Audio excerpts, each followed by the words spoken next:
boss, meron akong ginagawa, TMX125, problema. Minsan nakakailang palit na sila ng oil seal dito. So akala nila oil seal dito yung tumatagas, tsaka dito.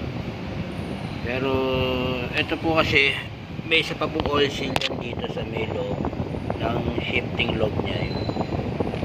So, dito naglilik yung ganyan lang isa may kanyang neutral and gear indicator dito. So ito nakapasok yan dito. So kadalasan ito yung unang naglilik dyan, oil seal. So ito po yan. Ayan, ito yung kanyang part number, kanyang oil seal. Ayan.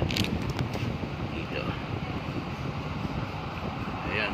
Pagka nakapansin kayo ng bitulo at hindi naman dito nagagaling o dito, ito po ang tignan nyo.